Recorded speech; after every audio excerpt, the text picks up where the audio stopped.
ಹೇಳಲಿಕ್ಕೆ ನಾನು ಬಯಸ್ತೇನೆ.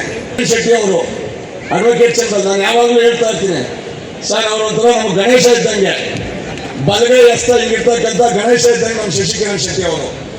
ನಮ್ಮ ಎಲ್ಲ ಕಾರ್ಯಕ್ರಮಗಳು ಇವತ್ತು ನಾವು ಸರ್ಕಾರದಿಂದ ಎಷ್ಟು ಒತ್ತಾಯಗಳನ್ನ ಮಾಡಿ ನಮ್ಮ ಕಾರ್ಯಗಳನ್ನ ಮಾಡಲಿಕ್ಕೆ, ಕೆಲಸಗಳನ್ನ ಮಾಡಿಸ್ಲಿಕ್ಕೆ ನಾವು ಪ್ರೆಷರ್ ಹಾಕ್ತೀವಿ, ಒತ್ತಾಯ ಮಾಡ್ತೀವಿ.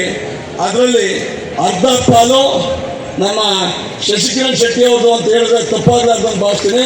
ಕರ್ತವ್ಯ, ನಮ್ಮ ಆದ್ಯ ಕರ್ತವ್ಯವೂ ಸಹ ಇವತ್ತು ಜಾರಕಿಹೊಳಿ ಅವರು ಅನುಪಸ್ಥಿತಿ ಇದೆ. ಕಾರಣ ರಾಜಕೀಯ ಯಾರಾದ ಒಂದು ವಿಚಾರಗಳಲ್ಲಿ ಅವರು ಡೆಲ್ಲಿಲಿದೆ. ಅವ್ರನ್ನ ಸಹ ಒಪ್ಪಿಸಿದಂಥ ವ್ಯಕ್ತಿ ಯಾರು ಅಂತಂದರೆ ನಮ್ಮ ಅಧ್ಯಕ್ಷರ ಮಾತು ಮೇಲೆ ಶಶಿಕಿರಣ್ ಶೆಟ್ಟಿ ಅವರ ಒಂದು ಫೋನ್ ಕಾಲ್ಗೆ ಅವ್ರು ಬರ್ತೀನಿ ಅಂತ ಹೇಳಿ ಒಪ್ಪಿ ಅವ್ರು, ನಾವು ಬೇರೆ ಡೀಟೇಲ್ಸ್ ತಗೊಂಡ್ವಿ. ಏನು ಅಂತಂದರೆ ನಮಗೆ ಕೊಟ್ಟಿರ್ತಕ್ಕಂಥ 10 ಕೋಟಿ ನೆರವು ಅದನ್ನ ಏನೇನಾಗಿದೆ ಅಂತ ಕೇಳ್ತಕ್ಕಂಥ ಲಿಸ್ಟ ಜಾರಕಿಹೊಳಿ ಅವರು ತರಿಸ್ಕೊಂಡ್ರು. ಆದರೆ ಕಾಲನಿಮಿತ್ತ ಅವರು ಡೆಲ್ಲಿಲಿರೋದ್ರಿಂದ ಅವ್ರು ಬರೋಕ್ಕಾಗಿಲ್ಲ. ಹಾಗಾಗಿ ಈ ಸಂದರ್ಭದಲ್ಲಿ ಶಶಿಕಿರಣ್ ಶೆಟ್ಟಿ ಅವರ ಒಂದು ಸಹಾಯ ಹಸ್ತ ಅಸೋಸಿಯೇಷನ್ಗೆ ಯಾವುದೇ ವರ್ಷಗಳಲ್ಲಿ ಯಾವುದೇ ಏಜ್ಗಳಾಗಿದ್ರೂ ಸಹ ಇವರಷ್ಟು ನಮಗೆ ಸಹಕಾರ ಕೊಟ್ಟಿರ್ತಕ್ಕಂಥ ಏಜ್ಗಳು ಯಾರು ಇಲ್ಲ ಅಂತ ನಾನು ಈ ಸಂದರ್ಭದಲ್ಲಿ ಘಂಟಾಘೋಷವಾಗಿ ಹೇಳ್ತೀನಿ. ಅವರು ಕೊಡ್ತೇನೆ. ಈ ಕಡೆ ಬಂದು ನಮ್ಮ ಮುನ್ರಾಜ್ ಅವರಿದ್ದಾರೆ, ಜಂಟಿ ಕಾರ್ಯದರ್ಶಿಗಳು ಸಿಟಿಸಿಗಳು ಕೂಡ, ಅವ್ರಿಗೂ ಸಹ ಸ್ವಾಗತವನ್ನು ಕೊಡ್ತೇನೆ. ನಮ್ಮ ಕಟ್ಟಪ್ಪನವರಾದ ಶಿವಶಂಕರ್ ಸ್ವಾಗತವನ್ನು ಕೊಡ್ತೇನೆ. ಹಾಗೂ ಜಂಟಿ ಕಾರ್ಯದರ್ಶಿಗಳು ನಮ್ಮ ತಮ್ಮಯ್ಯವರಿದ್ದಾರೆ, ಅವ್ರಿಗೂ ಸಹ ನಾನು ಸ್ವಾಗತವನ್ನು ಕೊಡ್ತೇನೆ. ಹಾಗೂ ನೆರೆದಿರ್ತಕ್ಕಂಥ ಎಲ್ಲ ನಮ್ಮ ಗೌರ್ನಿಂಗ್ ಕೌನ್ಸಿಲ್ ಮೆಂಬರ್ಸ್ಗಳನ್ನ ನಾನು ಹೃದಯಪೂರ್ವಕವಾಗಿ ಸ್ವಾಗತವನ್ನು ಕೊಡ್ತೇನೆ. ಯಾಕಂದರೆ ಅವರಿಂದಲೇ ಏನೂ ಕೆಲಸ ಆಗಲ್ಲ. 38 ಜನದಲ್ಲಿ ಅಟ್ಲೀಸ್ಟ್ ಮೆಜಾ. ಅದೇ ರೀತಿ ನಮ್ಮ ಮುಂದೆ ಇರ್ತಕ್ಕಂಥ ಮಂಜುನಾಥ್ ಪಿ ಗೌಡ್ರಿದ್ದಾರೆ, ನಮ್ಮ ಲಿಟ್ರರಿ ಯೂನಿಯನ್ ಅಧ್ಯಕ್ಷರು, ಅವ್ರಿಗೂ ಸಹ ನಾನು ಈ ಸಂದರ್ಭದಲ್ಲಿ ಸ್ವಾಗತವನ್ನು ಕೊಡ್ತೇನೆ. ಲಿಟ್ರರಿ ಯೂನಿಯನ್ ಎಲ್ಲ ಪದಾಧಿಕಾರಿಗಳಿಗೂ ನಾನು ಈ ಸಂದರ್ಭದಲ್ಲಿ ಸ್ವಾಗತವನ್ನು ಕೊಡ್ತೇನೆ.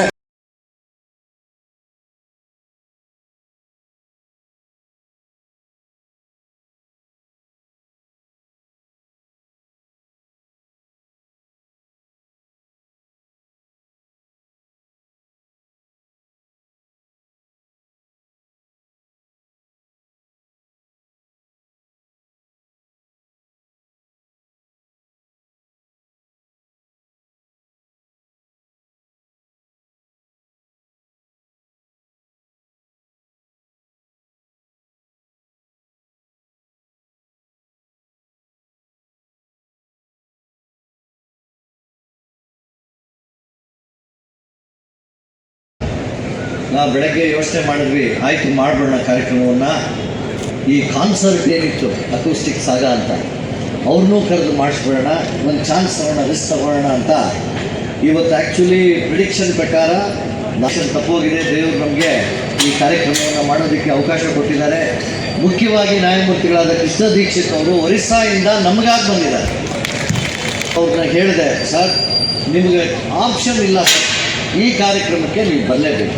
ಯಾಕೆಂದರೆ you are the dearest judge. ಇಷ್ಟೊಂದು ಒಳ್ಳೆ ಕೆಲಸಗಳು ಮಾಡಿ ನೀವು ಈ ಸಮಾಜಕ್ಕೆ ಸೇವೆ ಸಲ್ಲಿಸಿದ್ದೀರಾ, ನೀವು ಬರಲೇಬೇಕು ನಮ್ಮ ಆನ್ಯುವಲ್ ಡೇ ಕಾರ್ಯಕ್ರಮದಲ್ಲಿ. ಆಯಿತು ವಿವೇಕ್, ಓಕೆ ಅಂತ ಹೇಳಿ ಅವ್ರು ಬಂದರು. ಅವರ ಒಂದು ಕೊಡುಗೆಯನ್ನು ನಾವು ಎಂದಿಗೂ ಸಹ ಮರೆಯೋದಕ್ಕಾಗಲ್ಲ. ದೀಕ್ಷಿತರು ಅಂತ ಜಡ್ಜು ಇರಬೇಕಿತ್ತಪ್ಪ ಅಂತ ನಮ್ಗೆ ಇವಾಗೇ ಹೇಳ್ತಿಲ್ಲ. ಯಾಕೆ ಅಂತಂದರೆ ಅವ್ರು ಹೋದ ಮೇಲೆ ಅವ್ರ ಜಾಗದಲ್ಲಿ ಎಂಥ ಜಡ್ಜ್ಗಳನ್ನ ತಂದುಬಿಟ್ರು ಅಂತಂದರೆ ಅವರು ನಮ್ಮ ಮೇಲೆ ಬುಸ್ ಅಂತ ಬೀಳ್ತಾರೆ ಜಡ್ಜ್ಗಳು. ನಾವು ಏನಪ್ಪ ಮಾಡೋದು, ಈ ಥರ ನಮ್ಮ ಮೇಲೆ ಬಿದ್ದರೆ ಆರ್ಗ್ಯುಮೆಂಟ್ ಮಾಡೋದಕ್ಕೆ ಹೋದರೆ ಬೀಳ್ತಾರೆ. ಅದು ಅಲ್ಲ, ನ್ಯಾಯಾಂಗ ವ್ಯವಸ್ಥೆಯಲ್ಲಿ ನ್ಯಾಯಾಧೀಶರು ಕೃಷ್ಣ ದೀಕ್ಷಿತ್ ಅವರಿದ್ದಾಗ ಒಬ್ಬ ಯಂಗ್ಸ್ಟರ್ ಆಗಲಿ, ಆವತ್ತಿನ ದಿನ ಫೈಲ್ ಇಟ್ಕೊಂಡು ಬಂದಿರೋನಾಗಲಿ, ಅವನಿಗೆ ದಯವಿಟ್ಟು ಫೈಲ್ ತೆಗೆದು ಓದಪ್ಪ, ನಾಳೆ ಹಾಕ್ತೀನಿ, ನಾಳಿದ್ದು ಹಾಕ್ತೀನಿ, ಬಾ ಓದು ಅಂತ ಪ್ರೋತ್ಸಾಹ ನೀಡ್ತಾರೆ. ಅಂಥ ಜಡ್ಜ್ಗಳು ಇವತ್ತು ಬೇಕು ನಮಗೆ ಸ್ನೇಹಿತರೆ. ಕೃಷ್ಣ ದೀಕ್ಷಿತರು ಎಂತೆಂತಹ ತೀರ್ಪುಗಳನ್ನ ನೀಡಿದ್ದಾರೆ ಅಂತಂದರೆ ನಾವು ನಿಜವಾಗಿಯೂ ಸಮಾಜಕ್ಕೆ ಮುಂದಿನ 100 ವರ್ಷಗಳು ಆ ಕೊಡುಗೆಯನ್ನು ನಾವು ಸ್ಮರಿಸಬೇಕಾಗತ್ತೆ. ಒಂದು KRS ಅಣೆಕಟ್ಟಿನ ಸುತ್ತ 15 ಕಿಲೋಮೀಟರ್ ಯಾವ ಮೈನಿಂಗ್ ಆ್ಯಕ್ಟಿವಿಟಿ ಆಗಬಾರ್ದು ಅಂತ ತೀರ್ಪಿನ ಕೊಟ್ಟವರು ಮಾನ್ಯ ನ್ಯಾಯಮೂರ್ತಿಗಳಾದ ಕೃಷ್ಣ ದೀಕ್ಷಿತ್. ಗುಡ್ಡ ಮತ್ತು ಬನ್ನರ್ಘಟ್ಟ ಅರಣ್ಯ ಪ್ರದೇಶದಲ್ಲಿ 10 ಕಿಲೋಮೀಟರ್ ಸುತ್ತ ಯಾವ ಗಣಿಗಾರಿಕೆಯನ್ನು ಮಾಡಬಾರ್ದು ಅಂತ ನಿಷೇಧ ಏರಿಸಿದ್ದು ಜಜ್ಮೆಂಟಿನ ಮೂಲಕ, ಕಾನೂನಲ್ಲ ಜಜ್ಮೆಂಟಿನ ಮೂಲಕ ಕೃಷ್ಣ ದೀಕ್ಷಿತ್. ನಮ್ಮ ಅಡ್ವೊಕೇಟ್ ಪ್ರೊಟೆಕ್ಷನ್ ಆ್ಯಕ್ಟ್ ಇತ್ತು, ಆಗ ಮಾನ್ಯ ಅಡ್ವೊಕೇಟ್ ಪ್ರೊಟೆಕ್ಷನ್ ಆ್ಯಕ್ಟ್ ಇನ್ನೂ ಬಂದಿರಲಿಲ್ಲ ಮುಂದೆ. ಚಿಕ್ಕಮಗಳೂರಲ್ಲಿ ಪ್ರೀತಮ್ ಅನ್ನೋರ್ದು ಒಂದು ಘಟನೆ ನಡೀತು. ಎ ಜಿ ಅವರು ಇದ್ದರು, ನ್ಯಾಯಮೂರ್ತಿಗಳಾದ ಕೃಷ್ಣ ದೀಕ್ಷಿತ್ ಅವರು ಡಿವಿಷನ್ ಬೆಂಚ್ನಲ್ಲಿದ್ದರು. ಆಗ ಒಂದು ತೀರ್ಪನ್ನು ಬರೆದ್ರು. ಆ ಪ್ರೀತಮ್ನ ಕರ್ಕೊಂಡು ಹೋಗಿ ಸ್ಟೇಷನ್ ಒಳಗಡೆ ಹಾಕಿಬಿಡಿದ್ರು. ಆಗ ಒಂದು ತೀರ್ಪನ್ನು ಬರೆದು ಅರೆಸ್ಟ್ ಮಾಡೋದಕ್ಕೆ ಮುಂಚೆ you must intimate the local president, local association ಪದಾಧಿಕಾರಿಗಳಿಗೆ ಒಬ್ಬ ವಕೀಲರನ್ನು ಅರೆಸ್ಟ್ ಮಾಡೋದಕ್ಕೆ ಮುಂಚೆ ನೀವು ಇಂಟಿಮೇಟ್ ಮಾಡಬೇಕು ಅಂತ ತೀರ್ಪಿನ ಮೂಲಕ ಬರೋದು. ಬಹಳ ದೊಡ್ಡ ಕೊಡುಗೆಗಳನ್ನ ನೀಡಿದ್ದಾರೆ. MBBS ಪದವೀಧರರು, ಅವರು ಪದವೀಧರರು ಮುಗಿಸಿದ ತಕ್ಷಣ 1 ವರ್ಷ ಗ್ರಾಮೀಣ ಭಾಗದಲ್ಲಿ ಸೇವೆ ಸಲ್ಲಿಸಬೇಕು ಅಂತ ತೀರ್ಪನ್ನು ಕೊಟ್ಟರು. ವಿದ್ಯಾಲಯ ಘಟಿಕೋತ್ಸವ ನಡೆಯುವ ತನಕ ಪದವೀಧರ ವಿದ್ಯಾರ್ಥಿಗಳ ಪ್ರಮಾಣ ಪತ್ರ ವಿತರಣೆಯನ್ನು ಹಿಡಿಯತಕ್ಕದ್ದಲ್ಲ ಅಂತಲೂ ಹೇಳಿದರು. ಇಂತಹ ತೀರ್ಪುಗಳಿಗೆ ನಮಗೆ ಇವತ್ತು ಕೃಷ್ಣ ದೀಕ್ಷಿತರಂಥ ಜಡ್ಜ್ಗಳು ನಮಗೆ ಬೇಕು.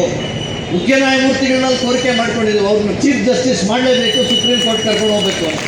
ಅಭಿಲಾಷೆ ಬೆಂಗಳೂರು ಬಾರ್ ಅವರಿಗೆ ಚಿರಋಣಿಯಾಗಿರ್ತದೆ ಅಂತ ಹೇಳ್ತಾ, ಅವರು ಬಂದಿದ್ದಕ್ಕೆ ನಾವು ಚಿರಋಣಿಯಾಗಿದ್ದೀವಿ ಅಂತ ಹೇಳ್ತಾ, do something what we cannot do usually, go for holidays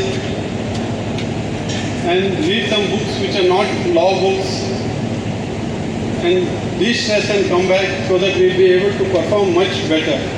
The only thing what is most important is not wealth, it is health.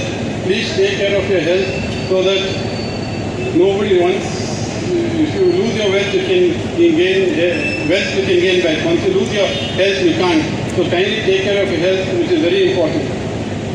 I thank once again the Advocates Association for felicitating me, giving this honor. Thank you one and all. ಗುಣ ಹೊರಟೀನಿ. ದೂರದ ನಾಡು ಪೂರ್ವಾಂಚಲ, ಅಲ್ಲಿ ಯಾರೋ ಏನೋ, ಅಲ್ಲಿ ಜನ ಹೇಗೋ, ಅಲ್ಲಿ ಜನರ ಸಮಸ್ಯೆಗಳು ಏನೋ, ಆ ಸಮಸ್ಯೆಗಳಿಗೆ ಭಾಷೆ ಬರೆದಂಥವನು ಸ್ಪಂದನ ಮಾಡುವಂಥದ್ದು ಹೇಗೆ, ಇಂಥದ್ದೆಲ್ಲ 10 ಪ್ರಶ್ನೆಗಳು ಮನಸ್ಸಿನಲ್ಲಿತ್ತು. ಆದರೆ ಅಲ್ಲಿ ಹೋದ ಮೇಲೆ ನನಗೆ ಆ ಒರಿಸ್ಸಾ ರಾಜ್ಯದ ಬಗ್ಗೆ ಒಂದು ಪ್ರೀತಿ ಹುಟ್ಟಿಬಿಟ್ಟದೆ. ಖಂಡಿತ ನಿಮ್ಮಷ್ಟೇ ಸಭ್ಯ ಇರುವಂಥ ಜನರು, ಅಲ್ಲಿ ಸ್ವಲ್ಪ ಬಡತನ ಇದೆಲ್ಲ ಇದೆ. ಅಲ್ಲಿಗೆ ಹೋದಾಗ ಅಲ್ಲಿಯ ಪ್ರೆಸಿಡೆಂಟ್ ಆಫ್ ಬಾರ್, ನಮ್ಮ ವಿವೇಕ ಇದಾರಲ್ಲ ಆ ರೀತಿ, ಅವರು ಬಂದು ಹೇಳಿದರು, ನೋಡಿ ಇಲ್ಲಿ ಜನರಿಗೆ ಇಂಗ್ಲೀಷ್ ಬರಲ್ಲ, ಹಾಗಾಗಿ ನೀವು ಬೇಗನೆ ಒರಿಯಾ ಭಾಷೆಯನ್ನು ಕಲಿಬೇಕು. ಆ ಭಾಷೆಯಲ್ಲಿ ಅವರೊಂದಿಗೆ ನೀವು ಮಾತಾಡಿದರೆ ಅಥವಾ ಅವರು ಆ ಭಾಷೆಯಲ್ಲಿ ಮಾತಾಡಿದ್ದನ್ನು ನೀವು ಗ್ರಹಿಸಿದರೆ ನ್ಯಾಯ ಒದಗಿಸಲಿಕ್ಕೆ ಸಾಧ್ಯ. ಇದು ನನಗೆ ನಾನು ಒರಿಯಾ ಕಲಿಯೋ ಪ್ರಯತ್ನ ಮಾಡ್ತೀನಿ. ಒರಿಯಾದಲ್ಲಿ ಸುಮಾರು 50-60% ಶಬ್ದಗಳೆಲ್ಲ ಸಂಸ್ಕೃತದಲ್ಲಿದ್ದಾವು. ಹಾಗಾಗಿ ನಾನು ಕಲಿಯುವಂಥ ಪ್ರಯತ್ನ ಒಂದು ಹಂತದವರೆಗೆ ಸಫಲ ಆಯಿತು.